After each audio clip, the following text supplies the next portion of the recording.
Salutations and shit, motherfuckers. Welcome back to another episode of Travel and Shit, your new favorite travel podcast, where we have more of an experiential conversation about what we have learned and why we're different people because of travel, as opposed to just focusing on the destination. I am your host, D. Carey.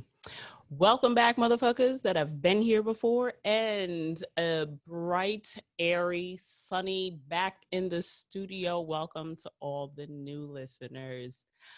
It feels good to be back with the little baby headphones on my child-sized head and with really adequate lighting. Again, we all love the sun. I too love a good sun shine, but I just learned that those are, I want to say they're westward facing windows, or is that a south facing? If that's south, it's an east, I think. It's an east facing window that I was recording near. So it had good light, but it's better in here. So I'm happy to be back in the studio. Hopefully you can't hear the difference. Ooh, I tried, y'all. I tried my best with the audio. I tried my best with the visual, and alas, here we are. So I'm trying to think, are there any updates? Not really. Still merch. If you're interested, travelandshippodcast.com.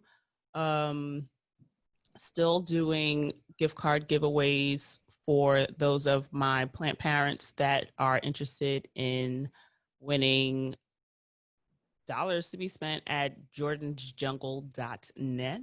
I love buying plants from there. They arrive healthy, and in light of the current climate, he vocally supports Black Lives Matter directly, not just that whole diversity and inclusion. Hey, so I want to see myself personally, me, D, like seeing, hi, Black Lives Matter. That's what I'm here for. So it felt good to see someone that I enjoyed giving my money, didn't question whether or not I deserve the same liberties that they possess. So there's that on that. Absolutely follow along with the social medias for the gift card giveaways. Oh, I have a mailing list, and that's how you win the $50 gift card. That is still open to be won. You can all get that info from _DCARRIE on Instagram for the most part. That's really where I spend all of my socials, because social media is very draining for me. I am takes a lot to come up with something to post in terms of words and visuals. It's for me, it's easier to just focus on one or the other. I either focus on the words or the visual, and combining the two is just, y'all, it's not fun. I don't really like it. All right. So I do it sparingly. That being said, this week is a really fun episode that I've been looking forward to, because this is my first follow-up episode. This is the first time I'm having a guest back on for a second time. Hey, Anneka, welcome back. Hey. Thank you for joining me. For those of you who are not new to the show, I did an episode with Anneka. Let's pull it up. Let me tell you guys what episode. Almost a year ago. About a year ago. Wow. Episode descriptions. Let's see. I'll put it in the description notes, of course. And I can only see a quarter of it, so I don't record the screen. But I'll put it in the notes. I feel like it was in the 40s, right? Episode 40 something. That was Mickey. You came before Mickey, so it's travel. I can't see it, y'all, because I'm recording the screen. But that was a good time. So update the people. What's new for you? Well, I'm obviously back in New York because welcome. Thank you. Because of, the pandemic. So I actually left Barcelona on March 16th. And then I arrived in New York the same day because of the time difference. So I've been back for about 3 months and happy to be back. Love New York. It's my home. Love Brooklyn, obviously. So what is new? Well, I moved to Barcelona.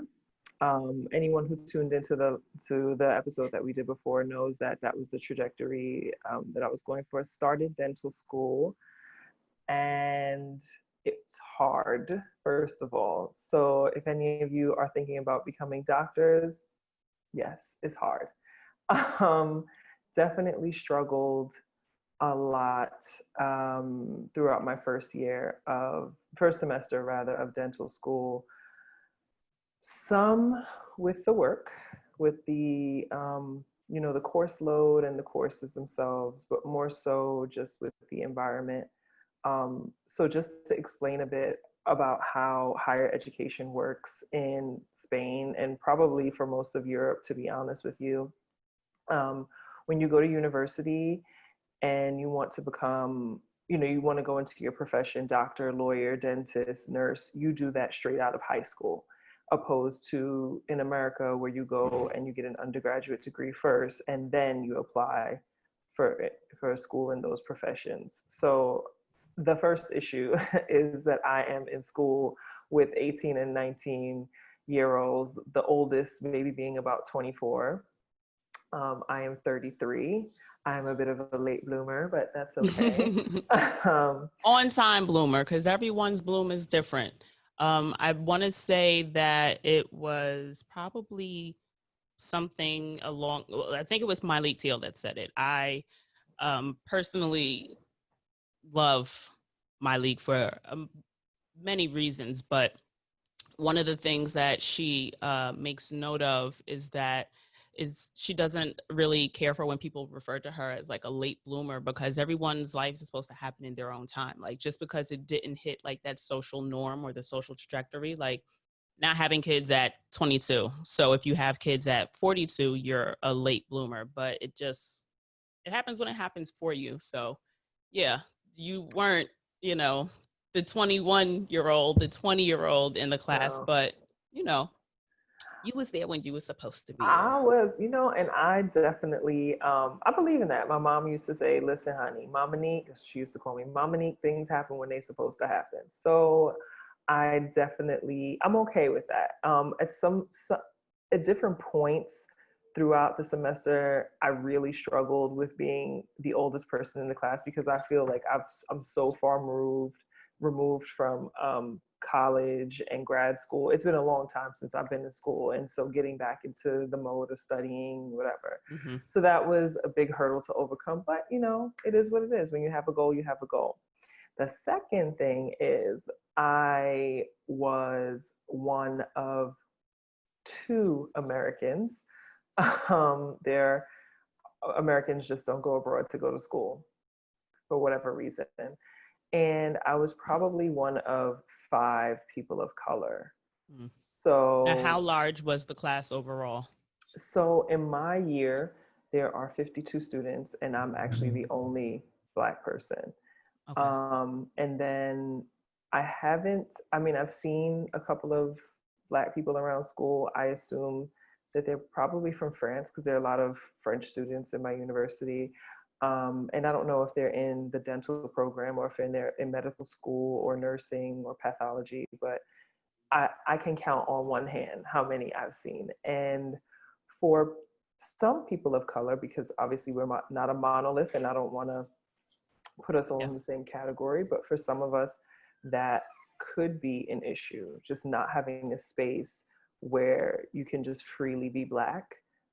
So that was actually the biggest hurdle that I was really trying to overcome, because I can't say that I've actually done it because I came home in the middle of the second semester, but that was the biggest struggle for me, was finding a community of like-minded Black people who had similar outlooks that I did, because I was meeting a lot of Black people, but they had very different ideas of Blackness, and that's okay, but it made it a lot more frustrating to find your tribe, to find your community. Exactly, especially when they weren't, excuse me, in school where I'm spending, or in the library where I'm spending a majority of my time.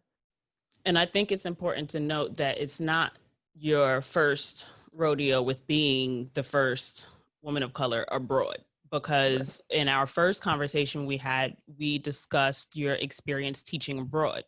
Yeah. So how would you say the two experience kind of differed or compared to each other, besides the, being on the opposite end of education in terms of, you were there to teach the first time around and this time being the one, absorbing the education?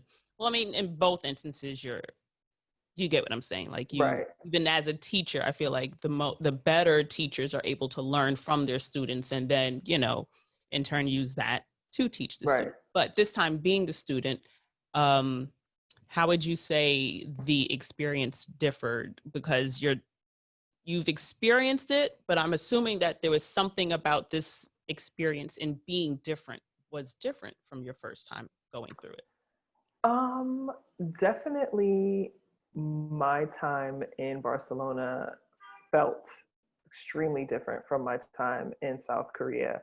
I will say that that was an aspect, being a teacher opposed to being taught, definitely a very different space to be in. But I think the level of awareness and consciousness that I have around being a person of color is very different now at 33 than it was at 23.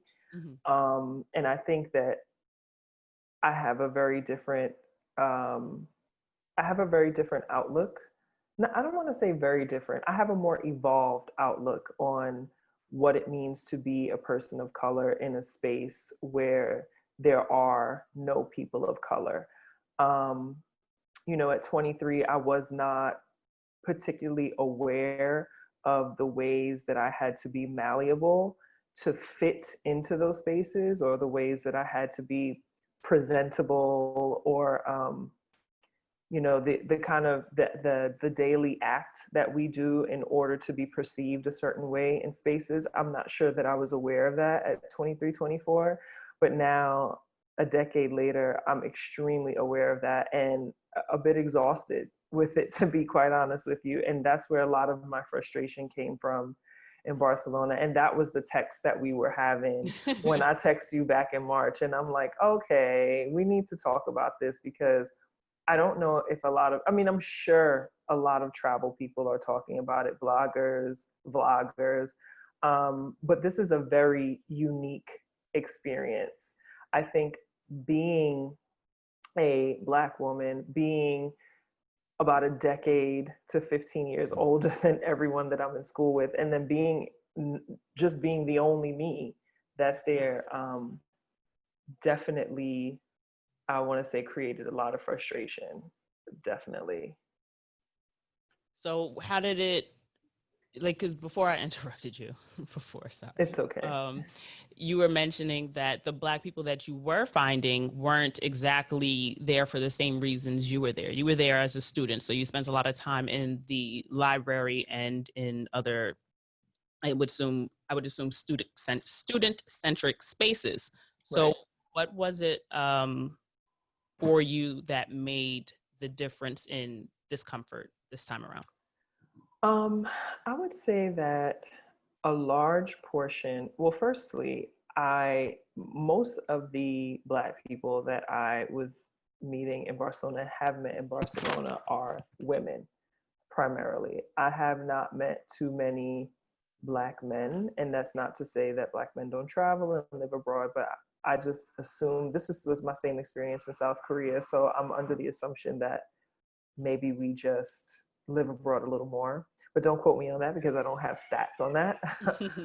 So most of the Black people I'm meeting are women, and a lot of them were there, and this is by their own testimony, just because either they felt unseen in America, or they felt unheard, or they couldn't find love, or whatever the case may be. And they had this deeply rooted desire to just pack up and go somewhere and experience life in a different way, and maybe be viewed in a different way, and have different opportunities for finding relationships or creating connections. And I think the difference for me is that was never my goal going into that space. It's not like I really, really, really, deep down in my heart, wanted to move to Barcelona. what I really, really wanted to do was not be in $500,000 of debt after dental school. And that's where America would have had me. And so my primary goal going there is like, listen, I'm going to school. I'm going to get this done. Of course, I'll enjoy while I'm there and I'll travel because why not? But I don't have the same outlook. I don't feel unseen, unheard, and all of those things. But I must acknowledge, and I would be remiss not to acknowledge that as a woman of color who, how do I say this? A light-skinned woman of color, it's a very different experience from someone who's brown or dark skinned. And I, as a woman of color, you have to acknowledge that. We have to acknowledge that our experiences are different. And, the things that the world says about us is very different. So some of my frustrations were coming out of that because there's a very, how do I say this, apologist kind of underlying tone with those women that I was experiencing in Barcelona. And that was very frustrating because, how so? Well, a lot of times when let's backtrack. Going into a space as a Black woman with other Black women, you're looking for a safe space, for a space to voice your concerns, your opinions, your feelings, your thoughts about what you're experiencing. And because there's not an abundance of us in this space, we expect to be able to have that opportunity to voice those things. And so going into spaces with some of these women voicing these concerns, there would be a lot of, well, what did you do to make that happen? Or what did he say? Or what was that? It was always such just like an apologist, like, oh, but it's not that bad. Like, I'm okay with not having other Black people to be around. And that's okay, because again, we're not a monolith. We don't all feel the same way about it, but it was frustrating for me. It was frustrating. So the Black people that you did meet, how were you meeting them? Like, did you look for expat social groups, or were you like making friends on social media or different like apps and saying, okay, well, like were you looking to engage in meetups, or were you just like running into people at the grocery store and, striking up conversations and such that way? So the first girl I met, I was actually in a grocery store, and I was like, she's Black, but I know she's American. Like, I could feel it. So I walked up to her and I was like, are you American? And she was like, yeah, I'm from Philly. So she was real cool. We're actually still really good friends. And she actually introduced me to a social group, Las Mujeres de Barcelona. And so, Las Morenas de Barcelona. So she introduced me to that group. And then within that group, I started to meet up with people individually. And I never really felt connected to anyone in that group. And it was always pretty much for the same reason. I just always felt like we weren't on the wavelength when it came to what I needed. Like, I needed somewhere safe to be like, listen, I am tired of talking and saying all the syllables. I am tired of having to smile and look happy. I am tired of trying to make these white folks feel comfortable, because honey, I just want to talk the way I talk. and that you can't, not that you can't do that every day. Of course you can. You have a choice, but in order to be more palatable to a certain group of people, we tend to not do that. And a lot of times voicing those opinions and concerns, it'd be like, but it's not that bad. Like, you have to be presentable. That's the only way we're going to get ahead. And I'm like, child, like, you have no idea, honey. That is not it. First of all, you lying. Second of all, stop. Right.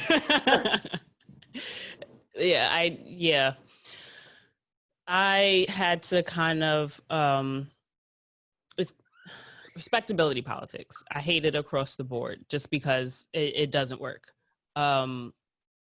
And it's one of those things that I had to come to where I saw it the most was with my grandparents. And I would get so fired up. Like, I'd get in my bag to defend like a lot of the sentiments that they were expressing that they believed in it, where when I disagreed, it was just like, no, but here's why. And then I would ask questions, and I would try to like dig into certain things with them, or give them my reasons to why I believe certain things that they believe just like weren't the case. Right. And with them, they have the unique difference that for them, they had to do these things in order Right. to stay alive, like physically. Like, Right. I Like can't walk survive. on Yeah. this. Right. So it's like I had to let go of being angry at them for thinking these things, Right. because it's like we live totally separate lives. You know what I mean? Where it's Right. just like, so I had to kind of like internalize that, and then, speak more from love as opposed to speaking from hurt in when Mm-hmm. I would disagree with them. Now, in terms of people that are, in my mind, Mm-hmm. on I don't want to say a more equal playing field, because again, monoliths, like it's just not the way it works. Like, depending on where you're from in terms of geographically, like, are you American, are you from a different country, what is your experience in those places? Like, do you Right. experience them from like your work? Are you speaking to me from your lens of work, or are you speaking to me from your lens of personal life? I think that in a lot of social interactions, when we're discussing with our peers, if you will, regardless of what stage of peer it is, whether or not you're my peer because we look alike in a space where that is a very easily identifiable quality, or in terms of the workplace or in school, we're in the same major or whatever. All those things being said, I 100% agree with the how do you not see it this way? Like, what is it? What has your life been that you don't get it? And I would love for, like, that's one thing that it never really connects for me, that someone that has had the same luxuries as I've had in terms of just being in this era of time. Mm-hmm.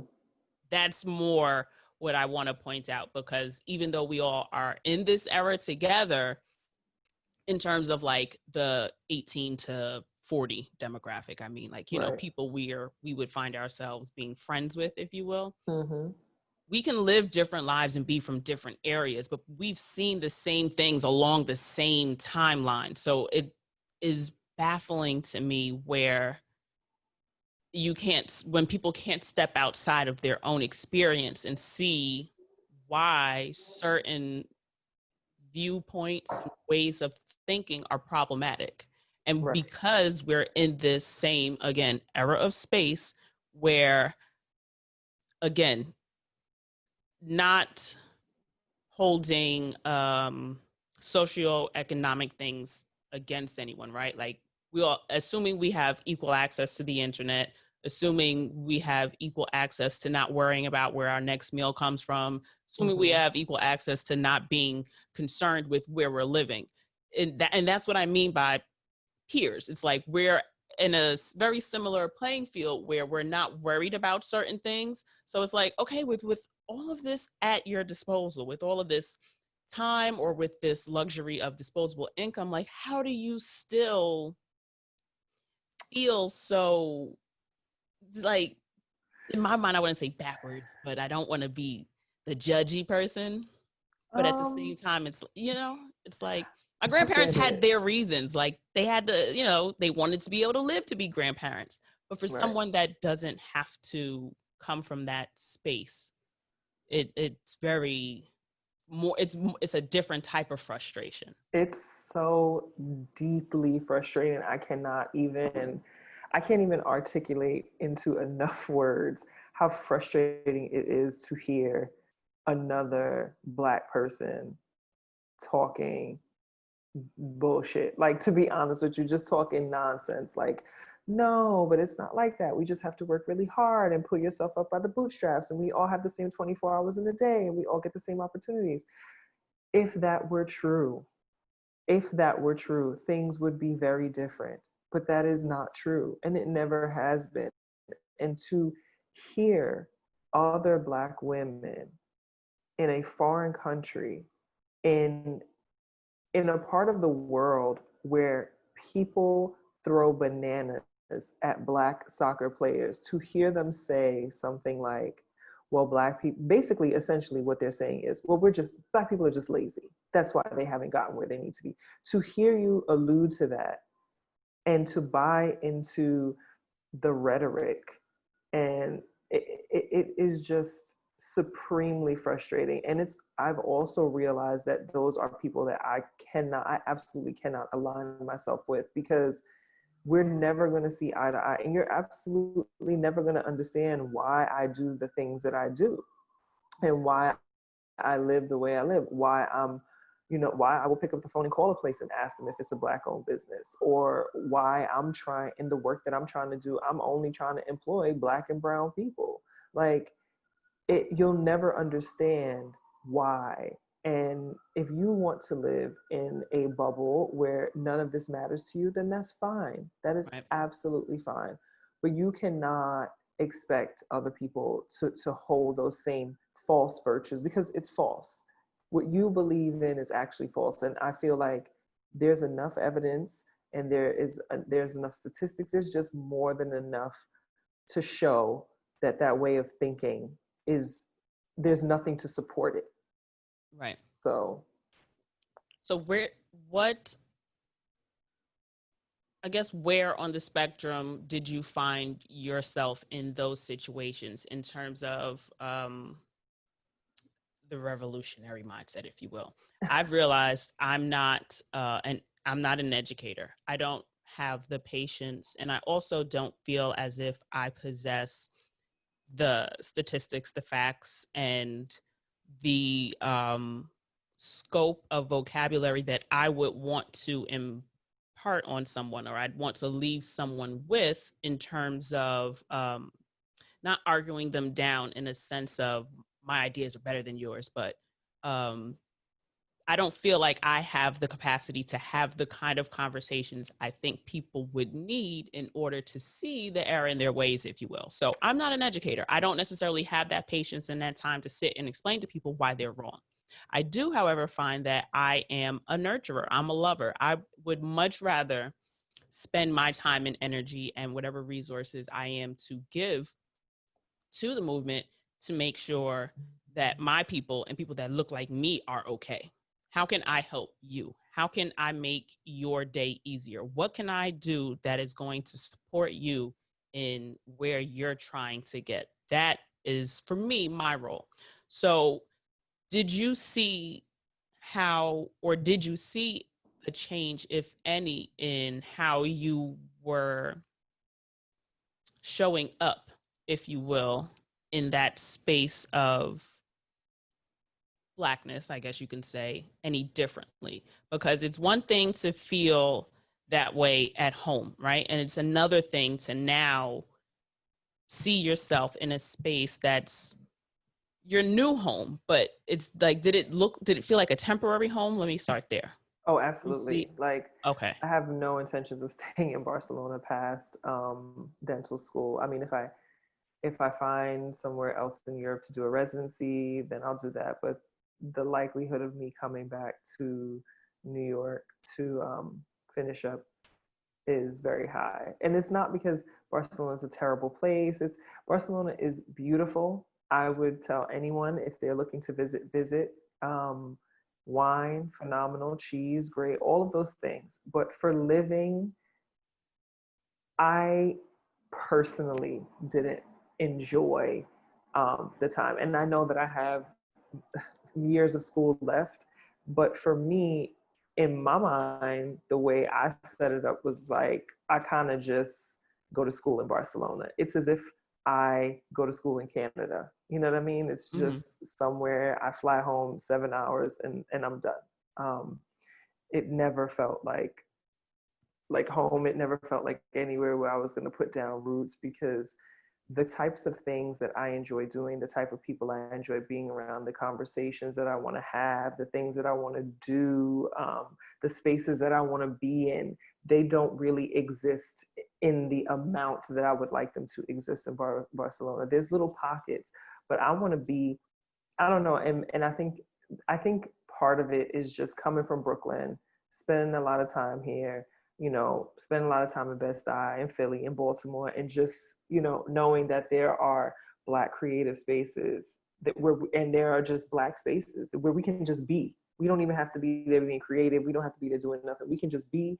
There's other people, and we can just take off the mask and just be comfortable. And I feel like it was very difficult to find those spaces. So no, it never felt like a home or anywhere that I wanted to be home. Do you feel like that sense of temporary displacement being there affected how you were able to take in the personalities you were interacting with? Oh, absolutely. I mean, because there were a lot of people who did feel like, yeah, this is the last stop on the train for me. Like, I love it here. And I'm like, oh, okay, and it was always like, well, why don't you like, what don't you, there was always this feeling of like, what's wrong with you that you don't love this place? And I'm like, no, nothing is wrong. It's just not somewhere where I love. Now, before I came back, the weekend before I came back, I went to London. Okay. A vibe, okay? A whole vibe. I was like, wait, why didn't I go to school here? But because it's the same price as America. Right. But, but I was like, yes, this is amazing. And so I just feel like, yeah, London had the vibe. Barcelona just doesn't have the vibe that I'm looking for. Maybe that's just what it is. It's just not a vibe, period. Okay. I think that people tend to not consider energy as much as they could benefit from. If a lot of people, it's kind of like when you are looking for a new apartment, they always tell you, make sure that you check out the area during the nighttime so you can see what the evening energy is like. And, do you feel safe walking home at night, blah, blah, blah, like those kind of things. And I don't think that, I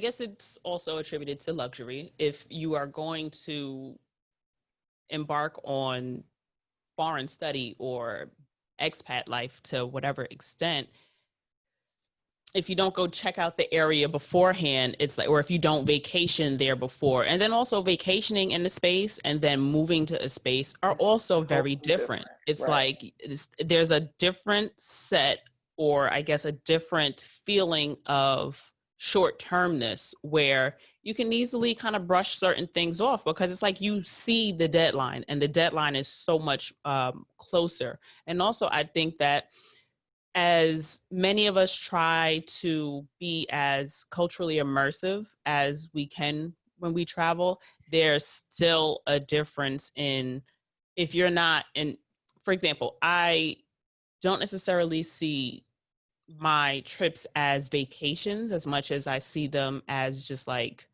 little pockets of time just spent someplace else. Right. But I also see the short termness in Right. like I'm not here to do nothing important. You know what I mean? I Right. think that's the difference I'm trying to make. Like I'm here bullshitting. When it comes Right. down to it, there's absolutely nothing that I'm doing that is what's the word? It's a necessity. Yes, there's nothing Right. essential happening here. This is still very luxury and vacation of me, even though I don't necessarily view it as a vacation. Whereas if you're here to work, if you're here for school, if you're here for what do you call it? Time with your family, Right. it's a completely different experience in how you take in the way you're responded to and how you take in the way that you're interacted with, because it's much easier to just dismiss something when you know that you can pick up and go someplace else. But if Exactly. you know that there's some type of restriction on when you can move and how you can move, I feel like there's automatically going to be another level of how you absorb what's happening around you. So Absolutely. can you point to any experiences in particular that stood out as really, I don't want to say pivotal, but I guess you can say that stood out as representative of the type of experience you had? Um, I would say that or an experience. Okay, one experience That is really hard to say, because I think there's a culmination of a combination of things that culminated in the feeling that I feel or felt during my time there. To be honest, I never felt like uh, I never experienced overt racism or anything like that. So that's not what I'm suggesting at all. Um, I'm just suggesting that the type of spaces where some, I will say some Black people need to just feel comfortable, let go, and take off the mask.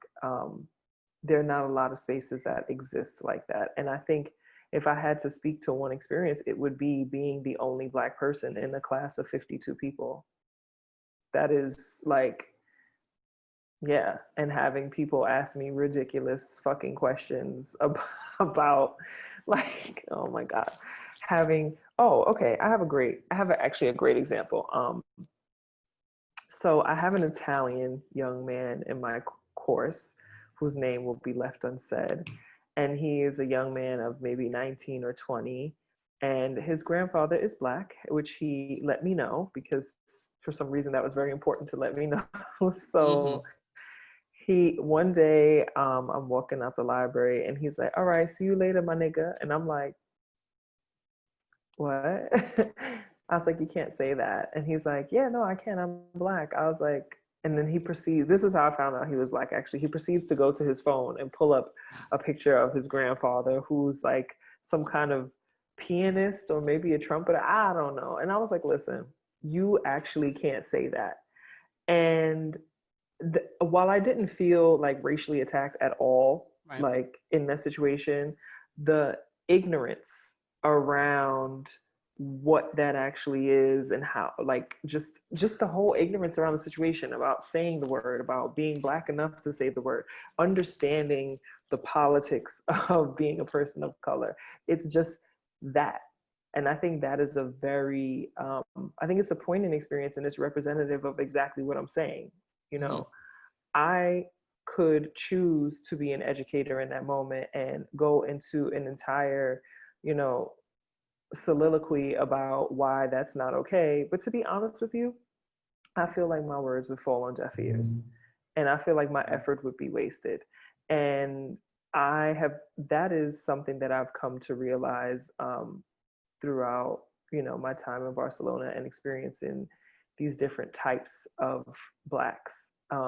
Black people, Blacks, different type of Black people, is that, well, one, understanding we're not a monolith and we don't all feel the same way about everything.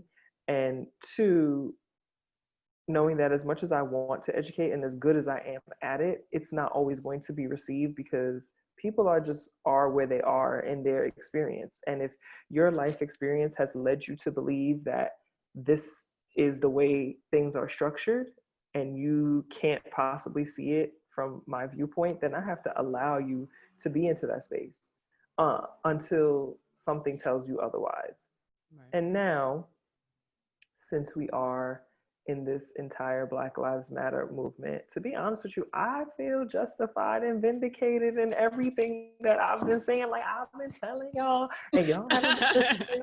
And now look, and now the whole world believes it. And I'm like, and I'm looking on Instagram and I'm like, you the same girl that was like, Black people need to stop bitching and complaining. And now you all Black Lives Matter. But you know what? It's all right, because people are allowed to evolve. Yes. Okay. We're allowed to grow. And it's kind of, and it's the sucky part about this is that you want to believe that so many people are well-intentioned, right? You want to believe that so many people actually believe the things that they're saying during this time in their space of support, in allyship, and even in experience, right? Because I mean, I don't care what you look like. It's it's one of those things where, do you feel justified in feeling a way about people bandwagoning? You know what I mean? It's just like, yeah, of course. Yes. That is not okay. That is not okay. The reason that it's not okay is because this is a real problem and it needs real solutions, and it needs people who are really committed to action. It's because action produces the type of results that we need to get what we are asking for. And if you're just jumping on the bandwagon because you are Black, but you don't even really believe this, then that's a problem. That is a huge problem because actually you're not an ally. So now my question is, what if their action, whether they believe it or not, produces results? Desired results? Because that's where my conflict is, right? Where it's like, it's one of those things where I try not to be judgy, right? Because it's okay. I feel like I've encapsulated how I want to present it. If you say, I've been talking about, let me use A. Marie, for example, because I stand for A. Marie. I love A. Marie's music, right? So I've been saying since All I Have that A. Marie is fucking phenomenal. I've been saying it. Now all of a sudden she's on a Beyonce track, and now there are 47 million more people that jump on her dick and are like, oh, A. Marie is the best. Oh my God, she's so good. And it's just like, all right, well, I was saying it before and you weren't agreeing with me, but she wins the Grammy. So it's like, damn, I've been saying this all this time. And now that this person says it and now everybody else is jumping on it, but I feel a way because y'all ain't believe it before, but the results that happen are my fave is recognized. And now that she's got this behind her, the price goes up and now her work is spreading even further, and she's able to more easily support her family. She's more, her creativity and her voice gets amplified. And so all these amazing things happen. So it's kind of like, damn, should I feel a way about the people that jumped on when they did? Now, is it to say that everybody that jumped on when they didn't necessarily believe that she was, that incredible? Or is it that because, you know what I mean? Then it's just like you've got that the subsect of people that are saying that this is a good thing because of the energy around it, the Beyonce effect, if you will. You see what I'm saying? So, and that's kind of, but it's like, look how much came of it. Look how much more I got 4 new studio albums, and she's now touring in more areas, so I can see her perform live more, and I'm getting more content. So it's like, I love the results, but am I really upset about the people that got on late, even if some of them meant it, some of them didn't mean it, and some of them were just you know what I mean? Like, you've got all these different types of people that jumped into it midstream. And well, I feel like what I will say to that is I get the analogy, but the difference is that with A. Marie and Beyonce, music is instant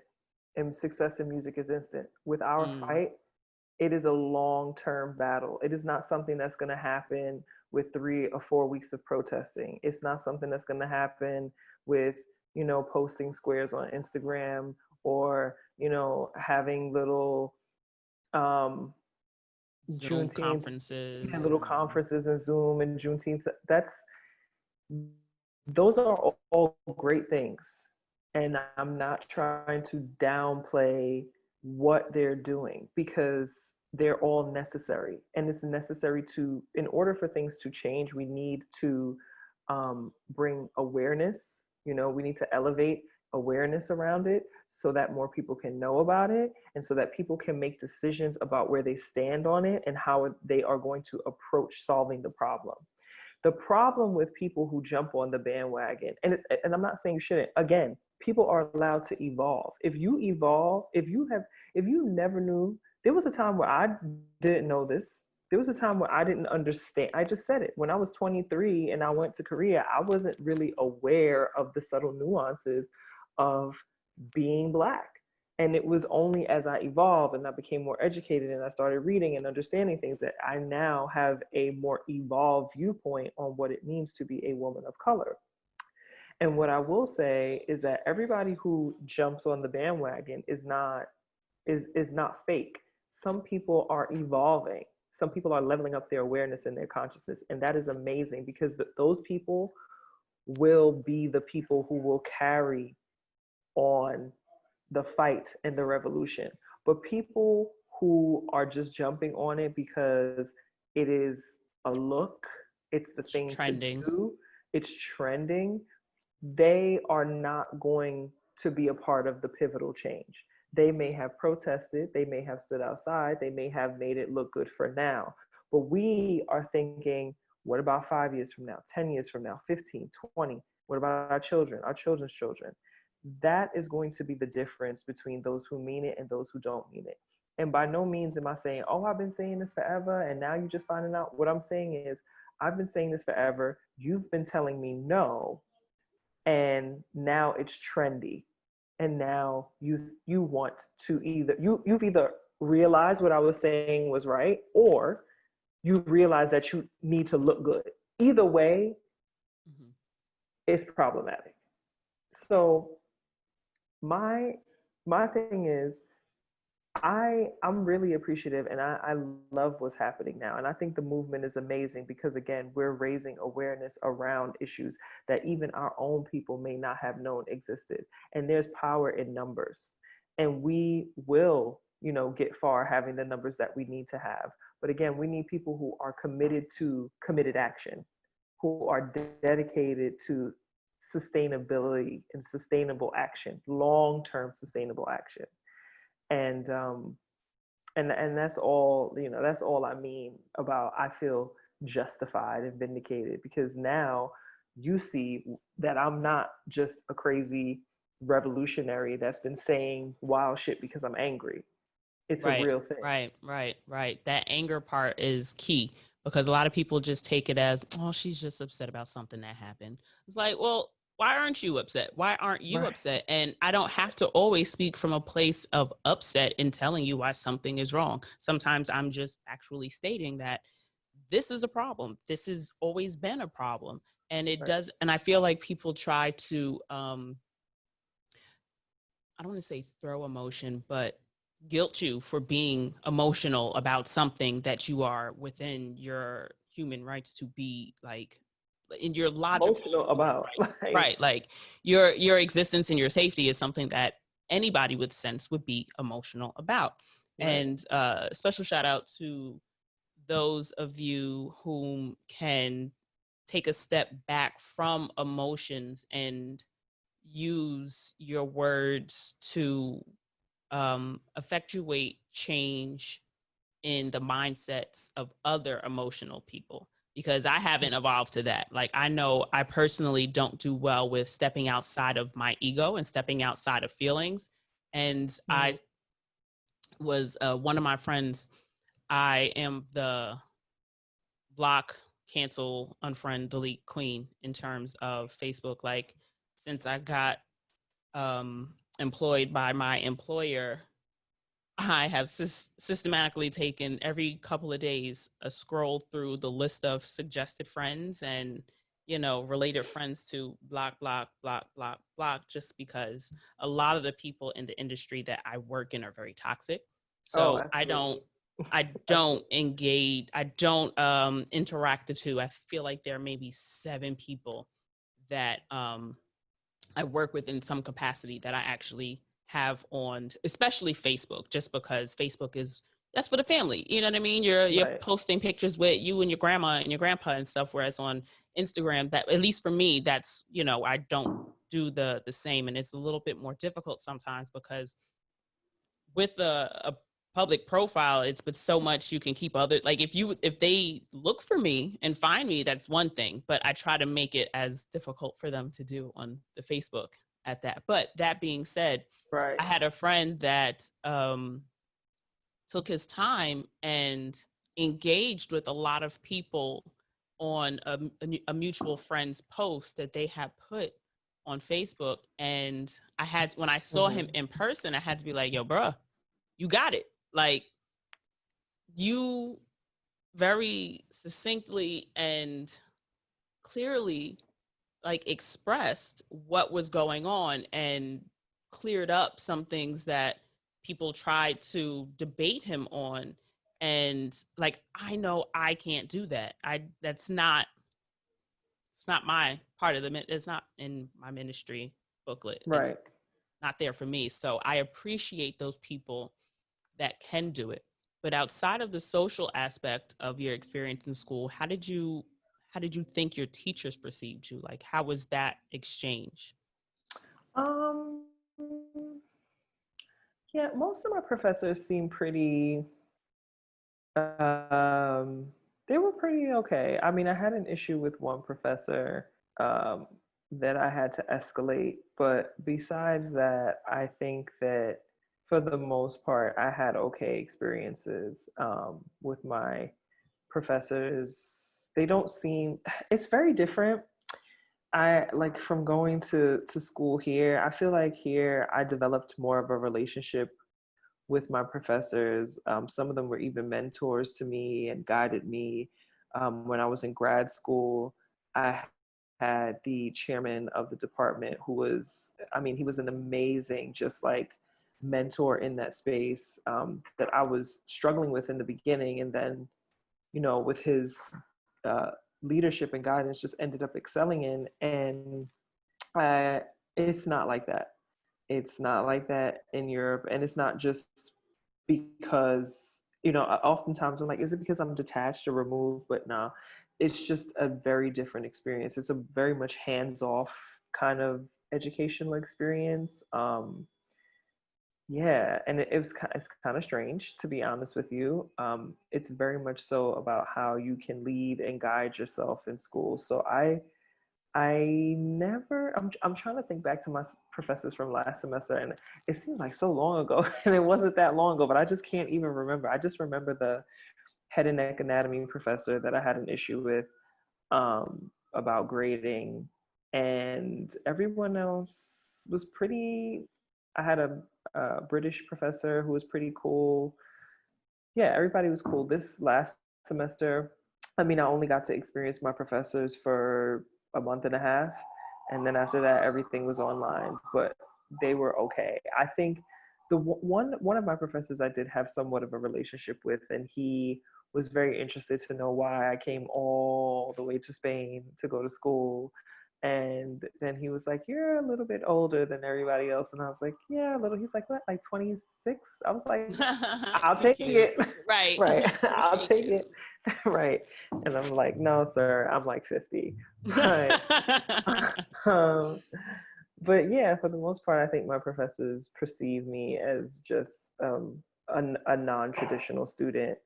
Um, and that was it. I know that in the beginning, I was really trying to get an understanding of how things work, and I was emailing people right and left all the time because Spain has a very mañana mentality. Everything is, oh, mañana, mañana, tomorrow, tomorrow, you know, oh. And I'm like, sir, I need a syllabus. I need guidance. I need to understand dates. I want them in advance. I like to plan. And they're Right. just not about that, like, especially in Barcelona. And that is where a lot of the, you know what, we don't like this American bossy ass bitch came from because I was like, what is this lack of organization? And also because I'm an adult and I've already been in adult spaces doing adult things, you know, managing properties and doing all these different things. And it's like, I need, you know, you're with 19-year-olds who have nothing else to do except go to school and drink all weekend. I'm like, I am running a business all the way in America. I need you to give me deadlines because I got shit to do. So, and not like 3 days before. So I had a Right. little bit of trouble in that space, but I've learned how to manage this now. So, yeah, I think my professors were, I think they were okay. Okay. Yeah. What kind of living situation did you have? Did you like rent your own space? Did you do Airbnb, or were you like on school housing or something? So that's another thing that doesn't exist in Spain. I'm not sure about the rest of Europe, but they do not have dorms or school housing or campuses or anything like that. So most students who come from abroad to go to school just rent an apartment, or they live in like shared housing, which Okay. which is kind of like a dorm, but it's not owned by the school. Got it. So I had an apartment because I have my dog, and I took her with me, and I was like, Diamond girl, we gotta live alone because you're a And big Diamond's a girl. pit, by the way. So Yes. Diamond's not a cute little, teacup Yorkie or something Right. that she threw under the seat on the Right. flight over there. Right. Right. It's Diamond is a actual prep. whole right. She's a whole 50-pound pit bull who I'm looking at right now. She's sleeping. And she, taking her there, I was like, yeah, I need my own space because I don't know, like I'm just very anal about cleaning and dog fur and all types of things. So I just got my own apartment. Okay. So what's the business that you run? What kind of business were you running from abroad? So I own property, and I was doing short-term rentals up until coronavirus, Mm. and basically buying, selling, not flipping because ain't nobody got time for that. But shout out to the flippers though, because that is a lot of work. um, so basically just buying, renting, owning, holding, things like that. And trying to put those systems in place effectively while I was gone was also yet another challenge. Mm-hmm. But everything worked out. So that's basically what I was doing.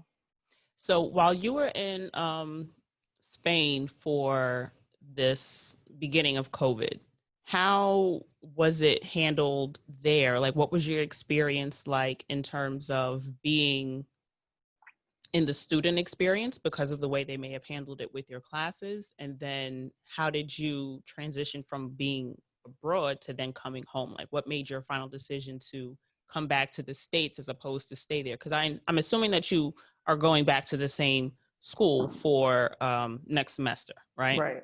And now are you going to go back to Spain, or are you just going to keep doing digital school? Well, like I said, Spain is all about last minute and mañana. So we have no idea what's happening yet. Ooh, None whatsoever. We have not received one email regarding the upcoming semester and what their plans are for us. when So I is it have supposed to start? September. Okay. So I guess they feel like we have a lot of time, but it's really not, because if Mm-mm. everything needs to be virtual, you need to start putting those systems in place. But again, todo mañana. So I'm not even stressed. So Corona. Okay. So in Spain, the epicenter of the virus in the beginning was in Madrid. We were hearing things about it, but it never sounded like it was that serious, to be honest with you. So to give you some idea about what I mean, I left Spain on Monday, March 16th on a flight that left at 1 p.m. Spain time. And that weekend, that Monday morning, no, that Sunday, I arrived back in Spain from London. So I was in London from the Thursday, the prior Okay. Thursday. They were Flights were still open, flights were still flying. It was as though nothing happened. When I finished class that Thursday, the school had told us everything is normal, don't worry, it's no coronavirus, it's no problem. So I was like, all right, fine. Because I wasn't going to fly. I was like, I don't know what's happening, because it started to sound a little bit serious, but then they were like, it's not a problem. It's in Italy. It's in Italy. It's in Madrid. It's not here. And so I was like, all right, well, I'm getting on my flight. So got on my flight, went to London, had a blast, party, party, party. Saturday afternoon, we get an email saying that the university was closing for 15 days. And I was like, but you just said, and they were like, as per government, whatever, like decree or whatever. So I'm like, oh, same day, I get another message from a friend talking about Trump is closing the borders to close, canceling flights or whatever from EU. And I was like, what? How am I gonna get home? So now I'm Right. panicking. I'm like, what is happening? What is happening? Girl, when I flew back to Barcelona on Sunday morning, it was a ghost town. Everything was closed. Everything was closed. Nothing was open, not even like the little corner store, nothing. And it was like everything shut down because on Monday at 8 a.m. they were starting the lockdown. And I was Ooh. like, y'all just said on Thursday it was not a problem. So I actually got home that Sunday. I called KLM because I was having issues trying to book the flight with Diamond because Mm. Norwegian wasn't flying dogs, and they weren't flying directly from Barcelona to New York because of the travel ban, the EU travel ban. Oof. So I booked my flight. Yeah, I booked my flight with KLM, and they were able to book Diamond in. And then I just left. I just packed a suitcase, packed her up, and then I just kind of left because I was like, I don't know what's gonna happen, but if something crazy is gonna happen, I want to be home. Right, I right, don't right, want to be right. trapped. I don't want to be trapped in this little apartment for the next 6 months. Right. So yeah. Damn. And to if you're new to travel, um the most expensive travel in general, I'd say a strong 85% of the time, the most expensive travel you're going to do is last minute travel. Yes. Um, I y'all, paid an arm, a leg, and my firstborn for that yeah, flight. I paid a lot of money for that flight, and it's more expensive if you travel one way. So I booked a two-way flight, okay, one leaving in March and coming back in June. And obviously, I didn't take the flight in June because we can't fly. But it was it was to go one way.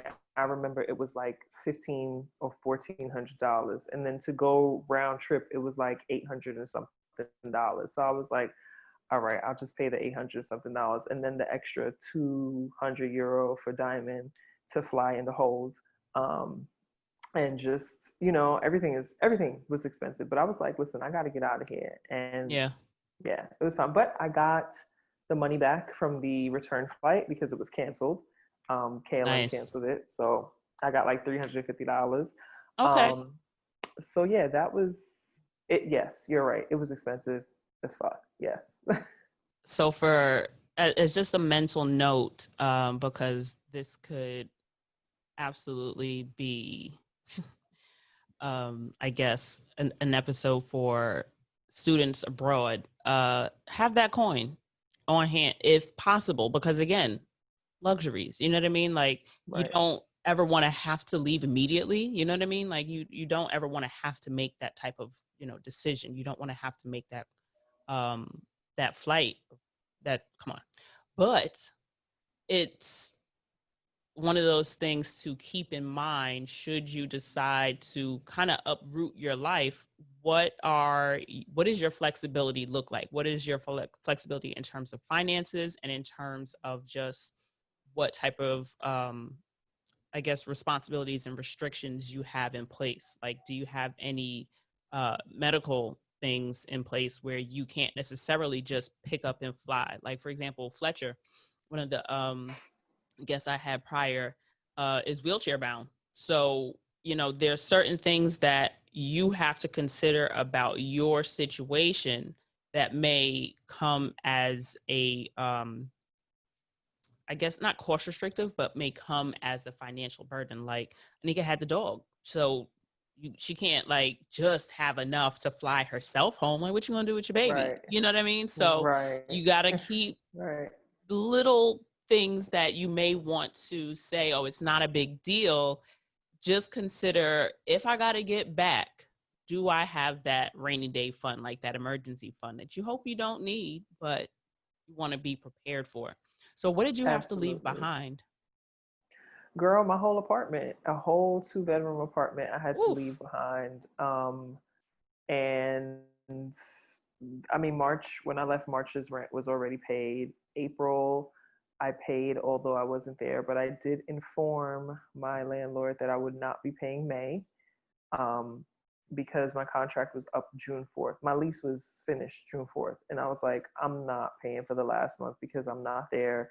And when I did speak to him in April, he was not trying to give me any, like there was no like, okay, There was we'll no work with pushback. you. Right. No, he gave me a lot of pushback. Like it was just Ooh, like, well, too bad. Like we don't know. And then Spain kept doing this thing where they were like, oh, we're gonna just extend freeze the rent. lockdown 5 days and you guys will be free. And they kept doing this thing. And I'm like, y'all not getting free no time soon.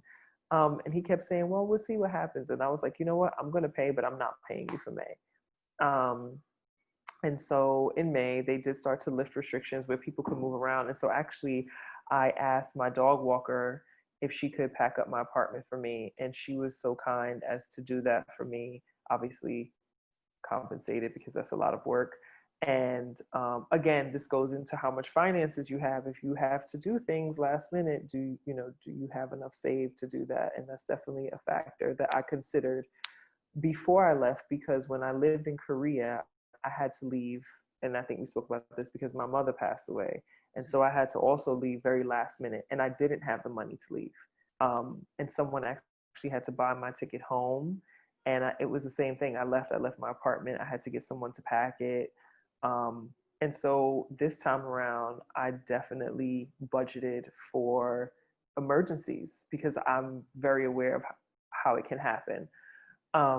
So yeah, I got my dog walker to pack my apartment, and I coordinated to have some things moved into storage, like things that I would need when I get another apartment. And then my clothes and shoes and bags, I had them shipped to me. And that was another cost, which there's an amazing company that ships from the UK, France, Spain, and I think Ireland to the US and Mexico. I will give you the link because they're really, really good.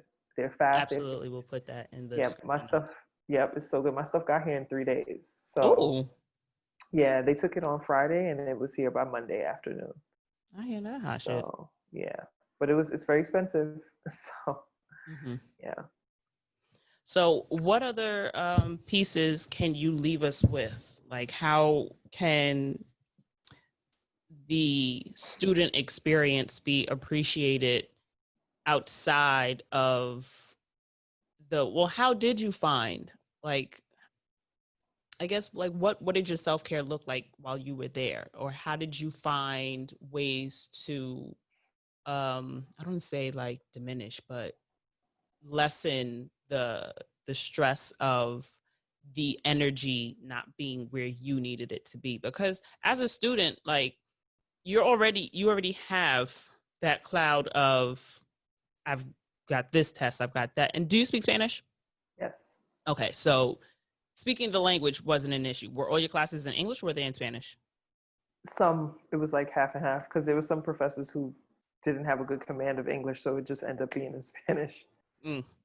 So, right, if that's stressful to some of us, Right, right, right, but right, right. that's one thing to consider. Outside of the normal stresses that anyone is going to face as a student, how did you combat in your own way the stress that you were experiencing outside of the student stress?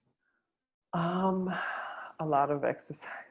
A lot of exercise, to be honest with you. I got myself into a really nice routine.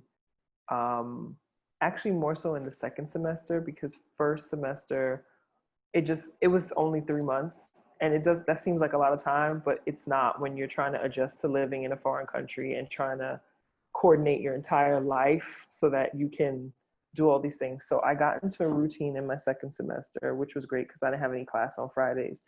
And Thursday classes were done. Actually, class every day was done by 1 o'clock. So there was a lot of exercising. There was a lot of working out. Um, and those were huge.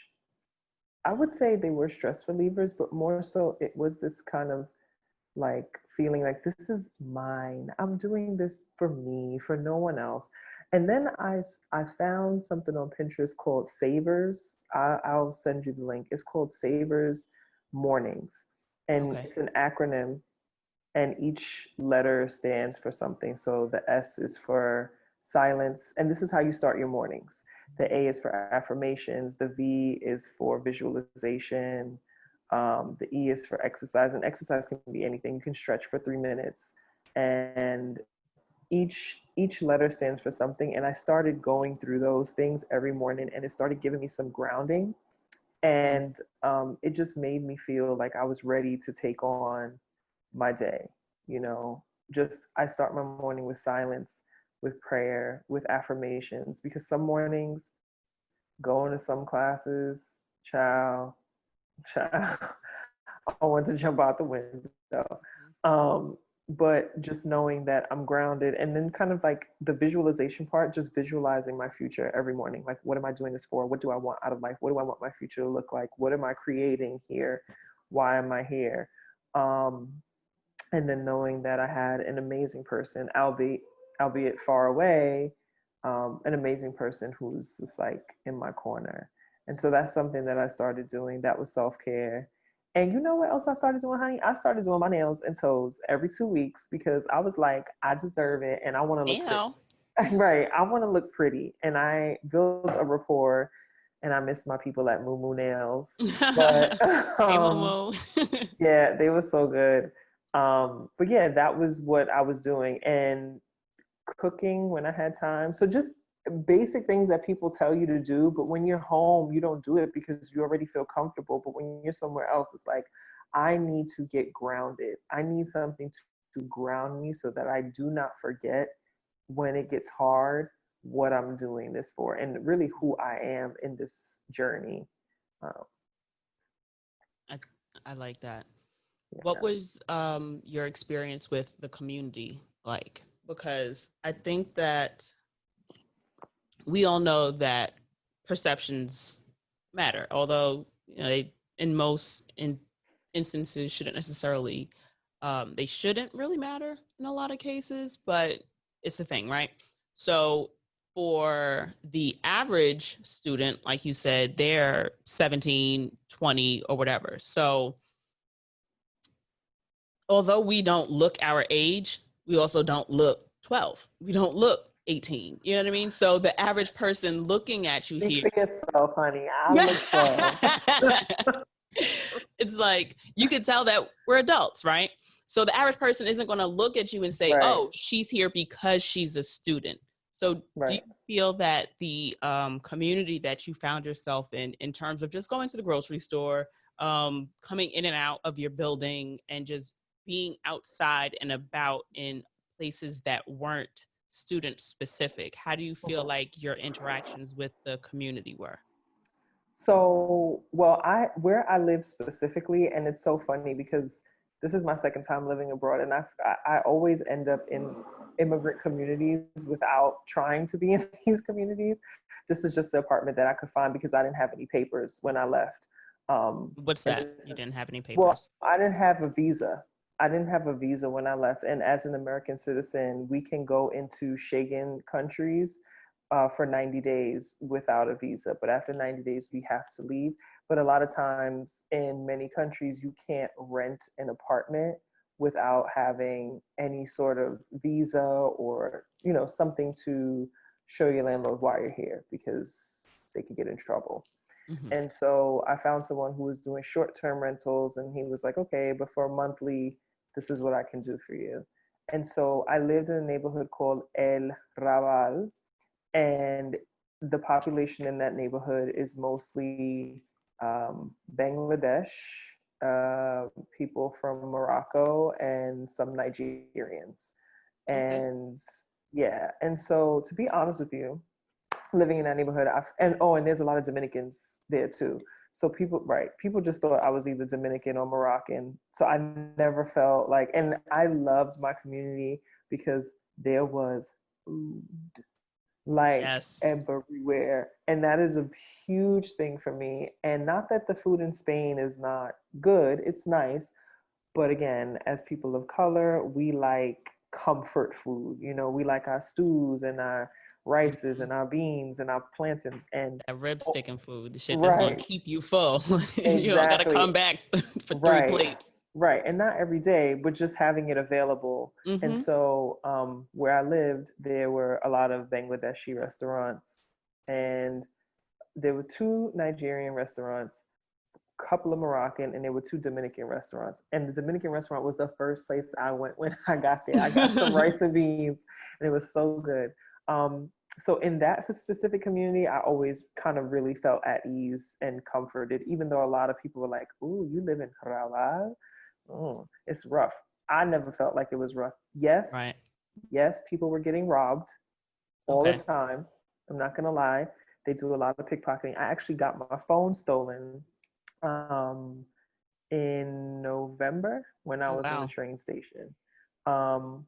But to be honest with you, like coming from a place where people shoot up schools, getting my phone stolen in comparison, I'm not really feeling like my life is in danger.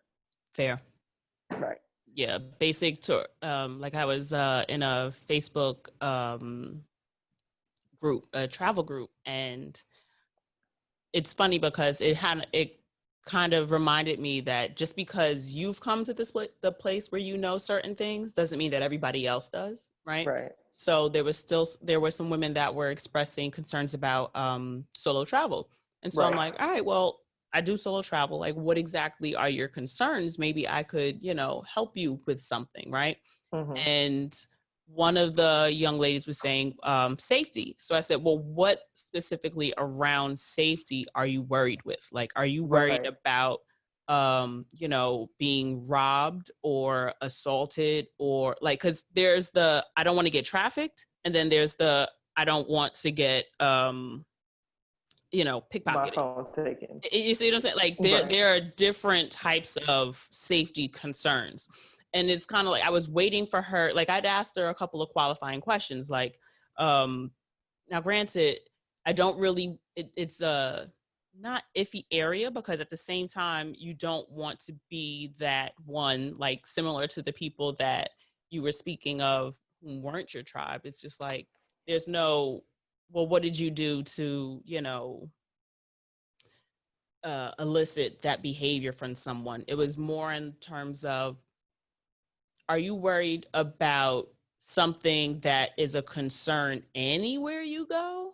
Because I'm trying to like Right. point out, like, you're being a little not a like irrational in the sense, because it's hard to tell somebody that they're being irrational without trying to, because it's not that, damn, how do I word it? It's not that it's an irrational fear. It's just that you're amplifying it in this area in particular is where I Right. find it irrational. It's like, so where are you from? Like, can you not get pickpocketed in your own neighborhood? Like, can you not Right. get, assaulted or accosted on the street where you're from normally?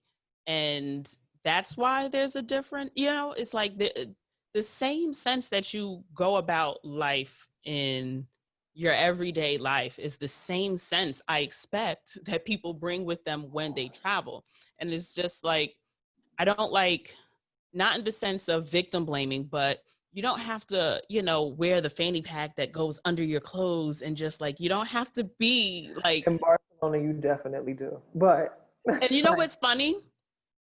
Not that it's funny, but I remember that sentiment while I was there, because my experience, contrary to your experience, is that I fucked up. That was another one of the really learning experiences for me, because I stayed, let me start with my entire trip to Barcelona was $600.66. oh wow, that's That amazing. included round trip and my accommodations. Mm. And where I fucked up at was the place that I stayed advertised that they had an airport shuttle, Oh, which wasn't. right. And No. I'd already booked, and it was one of those things that I did on Expedia, and it was one of those, can't cancel it. And when I called to arrange for a pickup, they told me, oh, we don't have one, you have to take a taxi. So that whole trip, I spent maybe $300 in taxis. And so I stayed like an hour. I was in Garagia or something like that. I was like an hour from the airport. Okay. And that's why it cost so much. And when I was in actual Barcelona, it's kind of like you come to New York City, but then you Right. stay like in Staten Island. Right. Mm. Yeah, so it's just like, exactly. I Right. mean, granted, I had a much better view than in Staten Island. Like the Right. mountains were incredible. Like it was beautiful where I was staying, but I didn't get to experience the city except for the couple of hours that I spent after a group tour left from the general area. And a woman that I was there with was actually a dentist. You know, her Oh. husband was a dentist. Okay. Was she a dentist? I don't know. One of them motherfuckers was a dentist. Everybody was a dentist. Right? And he was there they were there for some type of conference. Thank you. Okay. And she was just like, well, I'll see him when I get back. Like, he's at his conference shit, so I'm gonna go do my own thing. And she was telling me that she wasn't new to Barcelona. She'd been there before, and she had also gotten pickpocketed. Like, somebody like took her shit, or like either they snatched her purse or they took her phone. And that was one time she did get got, and then a second time somebody tried to take her shit, but then she was able to kind of fight them off. Right. Like, they realized she was starting to pay attention to their proximity to her and her shit, and then they kind of didn't follow through. Okay. But I was just like, okay, so Brooklyn, okay, so right, Bronx, like, all right, so just keep your shit on you. And it's, I mean, yeah, but at the same time, you can get pickpocketed or robbed anywhere, to be honest. Exactly. I think there's a high incidence of it in Barcelona just because there's a high rate of tourism. Tourists. But like, I have a lot of reservations with calling an area rough or dangerous or different things, and this comes obviously from a level of consciousness about who I am as a person and who my people are, and also as an Airbnb host. I've experienced, I had properties in different neighborhoods. I had properties in Park Slope, Brooklyn, where my reviews were very different from the reviews I got in Flatbush. And, both spaces were only about 15 minutes from each other, but the apartment in Flatbush was in a building. There were a lot of people of color in that neighborhood. And a lot of times in the reviews, it would be like, oh, this is a really nice place, but the neighborhood was a bit rough. Right. Is it the neighborhood or the people? Right. And I actually, on several occasions, I dug deeper. Like, well, what made it rough? What exactly specifically did you see that made you feel like your life or your safety was in danger? Because the presence of Black people is not the absence of safety. That's it. Those two things are not synonymous. And so now I'm like, I'm not okay with calling. If I see somebody get shot in front of me, then I'm like, okay, this is rough. But until I see real crime, like I've seen like 3 or 4 pickpocketings happen in my neighborhood, like right around the corner from my house. But this is all over Barcelona. This is not just where I live. Right. And until I see like heinous crimes happen in front of me, I'm very cautious about referring to a neighborhood, especially one with brown immigrants, as rough. Like, that's not okay. So how did, if any, I guess, research into the neighborhood did you do? Because that's, again, another learning experience. I remember I was going to see a friend in Atlanta. Granted, I've got family in Atlanta, but it was like I wanted to be able to come and go at, whenever I wanted, and for that person to be able to come into the space comfortably as well. And I didn't feel comfortable with this person, being in like my cousin's house. You know what I mean? So it was kind of like, all right, well, I'll look for an Airbnb. Cool. And I also didn't necessarily want to stay at their house. So I'm looking for an Airbnb. And as I'm sending links, they're like, nope. And I'm sending another one, nope. And I'm like, well, what's wrong with it? Like, I'm looking at it like, already looks nice. And he's just like, no, you don't understand. It's like 10 minutes from my house. I know that house. You don't want to stay there. Or they're showing you the pretty pictures, and that's the only nice house on the block. Or it's also across the street from an empty lot where the transients kind of congregate. So it's just like, there are reasons to look into neighborhoods, or there are, of course, because some people aren't necessarily going to, when you're looking at a listing, if you don't look at the neighborhood the listing is in, you can get yourself in a situation where you're not comfortable. Not to say that you're not safe, but that you're not comfortable. So especially when you're going someplace for much longer than a weekend abroad, or, 8 days in somebody else's area, how if you did you look into the space that you were going to stay in because you were going to be there for such a long amount of time? No. I will say the most I did was get the address, Google it, and look at the street view and look at the neighborhood around it. I didn't do much research because, to be honest with you, I didn't have much of a choice. I didn't have Right. a network of people who were going to be able to give me information on how I could rent an apartment without a visa or without um, a it's called a padrón, which is like a certificate, a paper. So I didn't have any. I had no choice. Right. So it was like I'm either taking this apartment or I'm living um, in the auditorium of the school. So yeah, like I was like, I mean, this is it. Like I got to take it for now. And the goal, when I got there, I realized, okay, I like this. I really like the neighborhood I lived in, but it's super far from school, which Mm. is what I couldn't quite gauge when I was Googling it, because that's what I was mostly concerned about, how far it was. Understand like how the train system worked in Barcelona. But basically, where I was at, I had to take the train a couple of stops and then transfer to like the equivalent of the Long Island Railroad and Got take it. that. And so the whole commute to school is like an hour and And I was like, this is too much. So the goal is to move, much closer to the school, but the school is outside of the city center. So Okay. yeah. So either way, you would likely have a bit of a headache to get there. Yeah, I'm looking for something that's like 30 minutes, something where I don't have to take two trains, where I could just Hmm. hop on that Long Island Railroad type train and just go. Got Yeah, it. yeah. So where can the people find you? Where can we follow your travels on your way to fixing people's teeth out here? So question, wait, are you going to be a dentist or an orthopedic, not orthopedic, An or an orthodontist. orthodontist? So people ask me that often, and I often wonder what information is out there about orthodontists.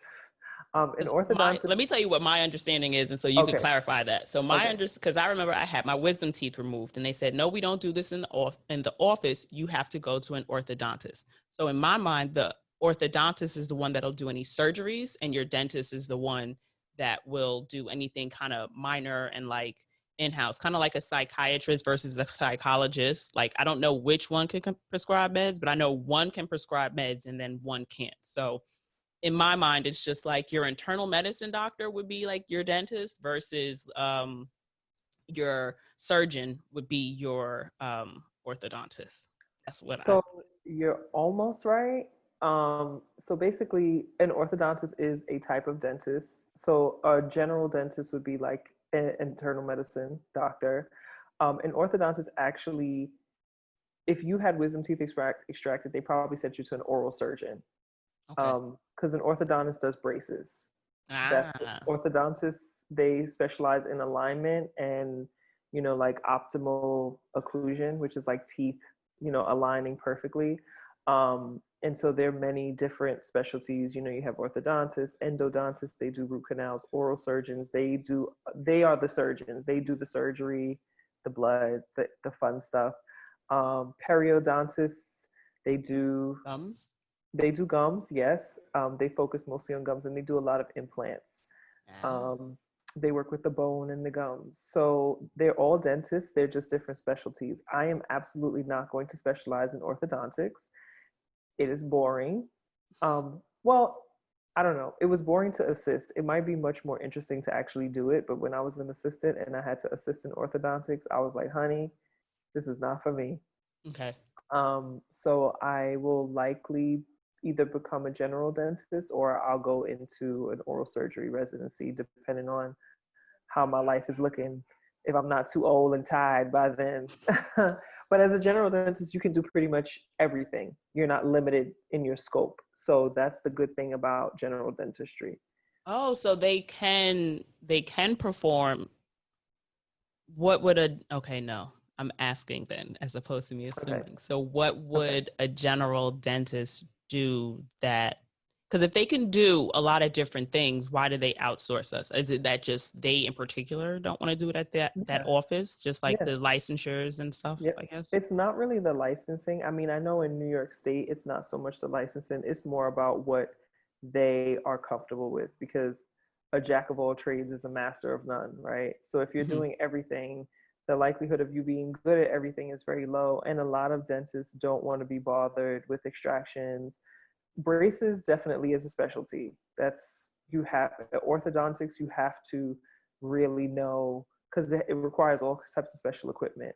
Got it. Root canals, they're boring, so a lot of dentists don't want to do them, and they take long, so they just outsource. And sometimes they'll do them if they feel like it just depends. But as a general dentist, you have the liberty, at least in America, to do the entire scope of work.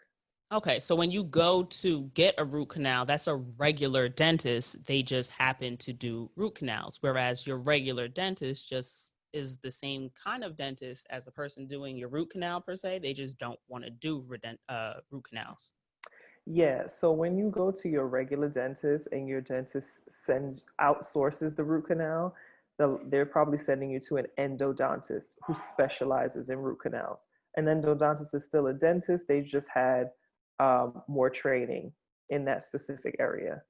Okay, so Yeah, they're all basically the same. It's just like your pediatrician or your gynecologist or your right, internal medicine. It's like we're all right. doctors. We just, okay, They on just have board. specialties, right? They just have specialties, and it's like whatever you're interested in doing, you specialize in it. And general dentists generally do upkeep, maintenance, some cosmetic things. Again, Cleanings I and have no desire to do any of that. I just want to yank the teeth out, slice the gums. ooh, so that's the okay. So you would be the dentist that would get the specialty patients per se. Yeah, like the surgeries. As if I'm looking to somebody Yeah, else like, I was like, I get it. I get it. right, right. So Anneka, thank you so much for chatting with me. Let the people know where they can find you. How would you like people to reach out to you should they desire? If they want to reach out to me, they can find me on Facebook. My name, Anneka Jacobs. That's ANN as in Nancy, EKA Jacobs with an S. Um, and then on Instagram, you can find me at Momanique, and I'll just type it in the messages so you can share that. And that's it. I don't have none of these TikToks and Twitters that these kids have. Sure don't. Sure Right. don't. I have No. Twitter, but I don't even know if I know the password. Like every time I Same. adventure to it, because I know that Twitter is a place for things. You It know, is. I know that it's great when it's used appropriately. I just don't know how that is anymore. Right. And it just kind of, it's like, I think I follow like 12 people. And I feel like there's so many ads now. Like they I have suggest no idea. this. And it's just like, I don't, it's like an overload. And I just, oh, it was a fun, good 2 minutes. I'm I out. have I have I'm I a have head out. a Twitter account, and I literally, ever since they came out with the Citizen app, I don't even go on Twitter no more, because I used to just go on to see was those gunshots I heard, or was that Oh my fireworks? gosh, you're one of those. My mama got one. I remember when she first got it. She was like, "Look, so I'm gonna show Right, you," and I'm like, right, "Where'd it go? You're not concerned. You nosy because you ain't helping." exactly. Like, 100% nosy, 100%. I'm not going outside to do nothing, but I just want to know, just in case. so I cannot go outside when y'all Right, outside. exactly. But thanks so much, Anneka. I really appreciate you coming back. And guys, don't forget to like the episode, share the episode, subscribe, all that jazz. Appreciate y'all for coming back. Welcome and hope to see you guys at the next episode. Thank you for Bye. having me. Bye, guys.